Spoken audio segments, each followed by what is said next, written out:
previsões, vamos aqui acertar ou errar tudo, vai de acordo com o nosso bingo aqui sobre algumas questões sobre o próximo capítulo, sobre algumas previsões e sobre o que pode acontecer. Vamos aqui conversar um pouco sobre algumas teorias e análises que eu achei bem interessante durante o capítulo e também sobre todas as circunstâncias e também das consequências que o capítulo 121 vai dar para o capítulo 122. Vamos conversar e vamos começar aqui falando sobre a parada que o Grisha acabou fazendo para o Zack e o Eren.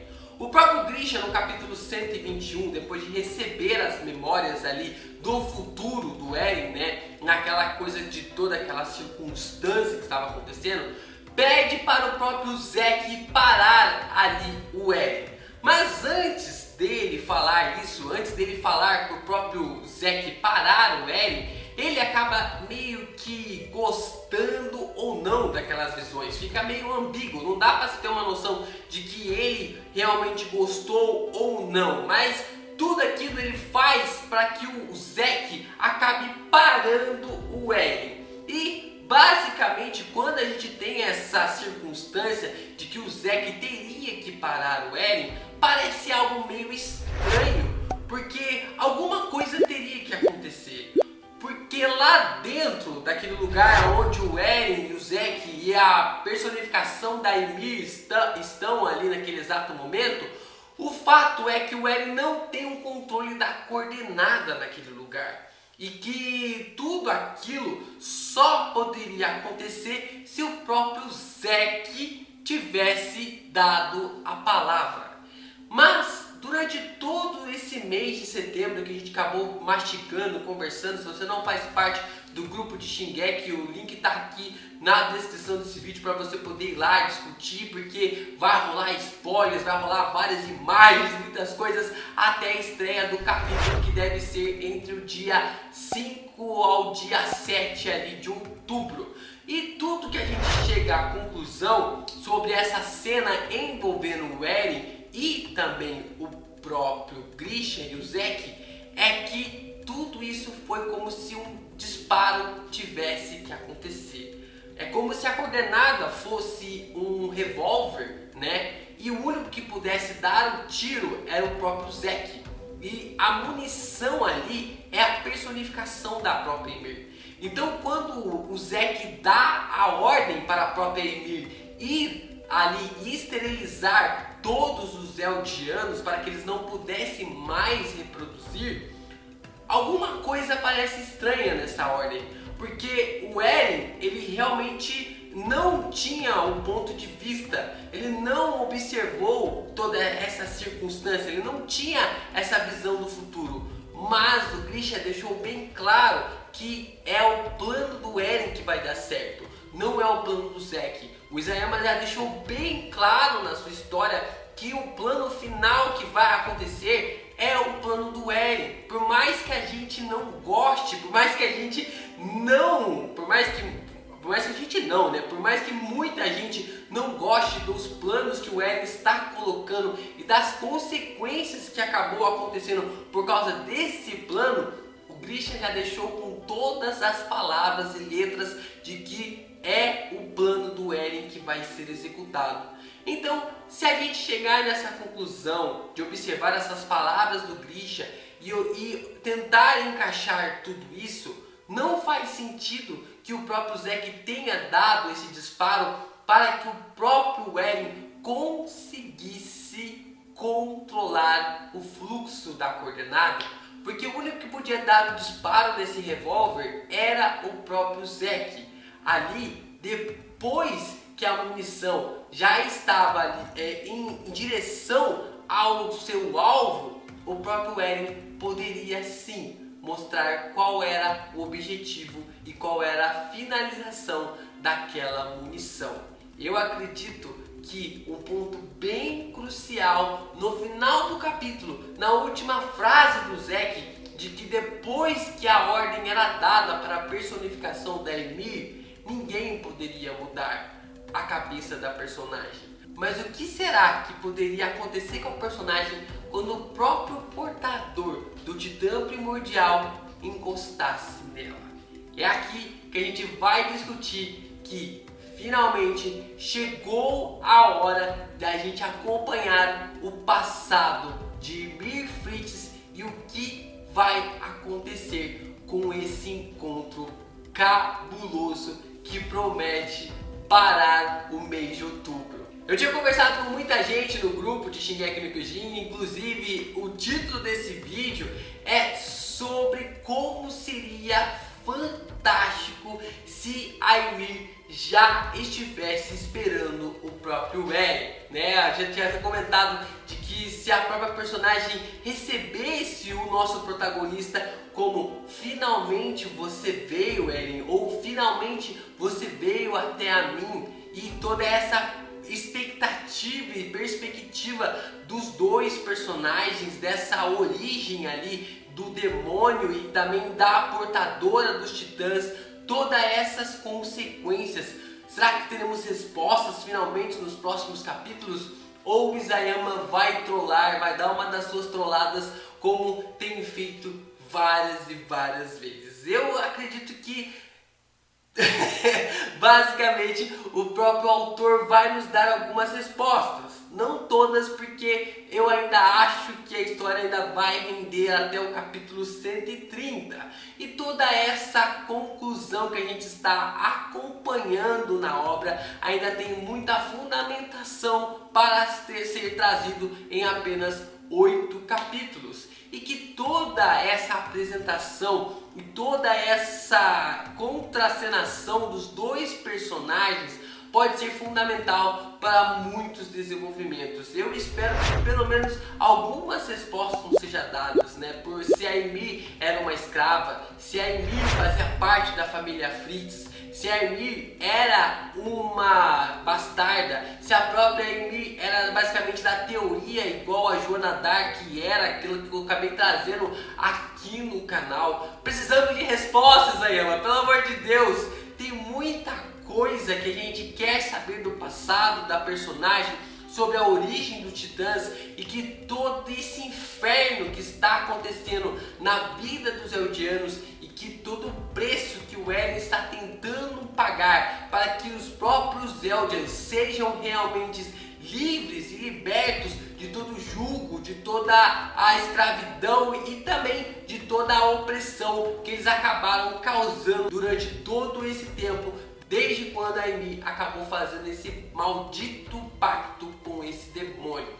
O que será que nós teremos para acompanhar esses dois personagens que provavelmente vai dar muito o que falar? Outra coisa que eu tinha até brincado com vocês no final do capítulo passado é que o Isayama gosta de trollar a gente, e a trollagem que eu acabei pensando aqui seria interessante ou não, dependendo do ponto de vista, é sobre como Eren iria correr em direção ali para a própria Ymir, né, a personificação da Ymir, iria tocar a personagem e ele ia ter um encontro com a Ymir original. Tudo iria ficar claro e nós teríamos ali Hanji e Levi sendo resgatados pelos soldados, pelos guardiões da história. Sim, teríamos novamente ou finalmente a história Levi e também a Hanji com os pontos de vistas ali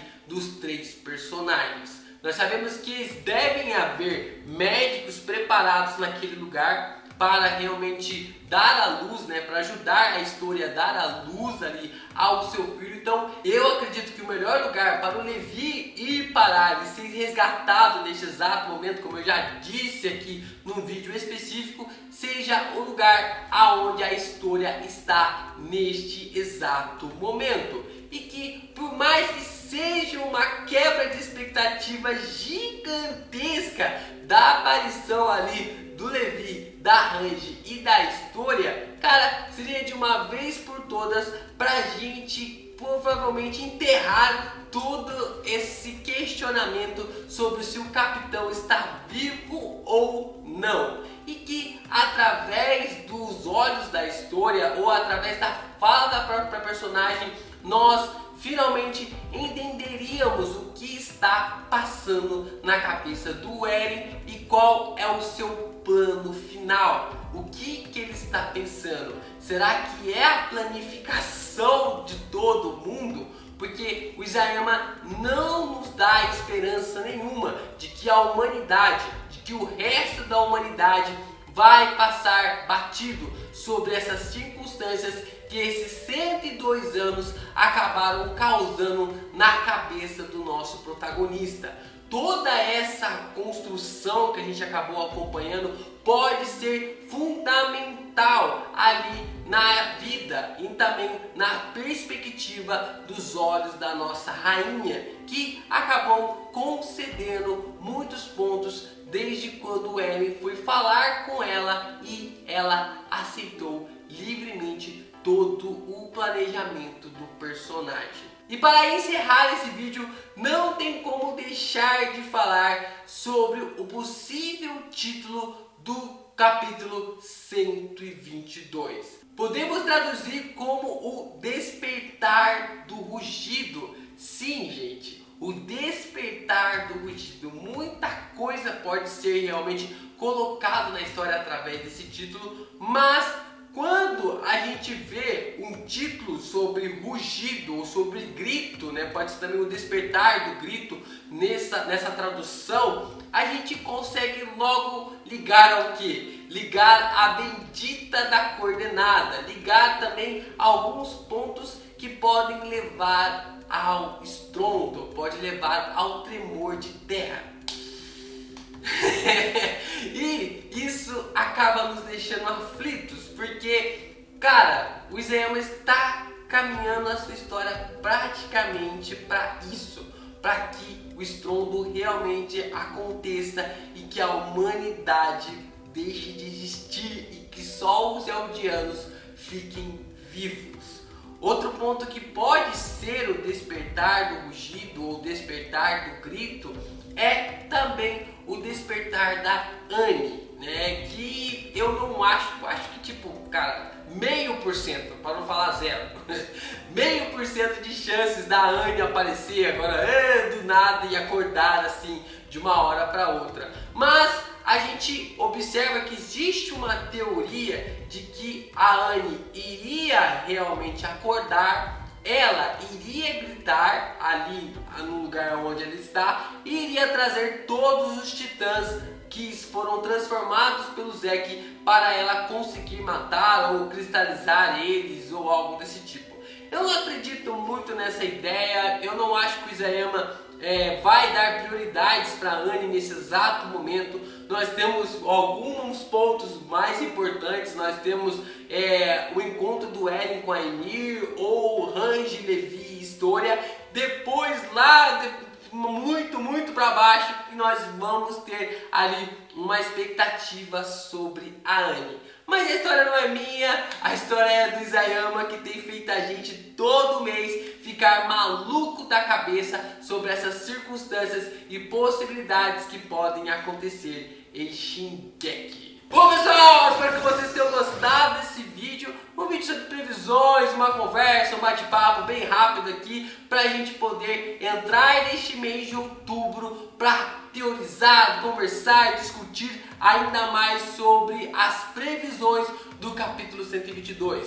Deixem aqui nos comentários o que vocês esperam deste capítulo e o que finalmente pode acontecer de uma vez por todas em Shingeki que vai dar o que falar. No comentário fixado desse vídeo tem o link para o meu jogo Filmes e Emojis, e ali, você jogando 10 minutinhos por dia, você pode ajudar o canal do Geek Brasil a permanecer no ar. É muito fácil, é muito simples, você pode ajudar ali o Geek Brasil a melhorar a qualidade de imagem e som. Sim, olha como que é fácil, você joga, você se diverte e o canal do Geek Brasil melhora ainda mais o seu conteúdo. Então, vai no link do comentário fixado ou vai na Play Store, digita Filmes e Emojis e passe agora a se divertir. Se você chegou até aqui nesse vídeo, deixa seu like para ajudar no engajamento e para que mais pessoas consigam chegar aqui no canal do Geek Brasil.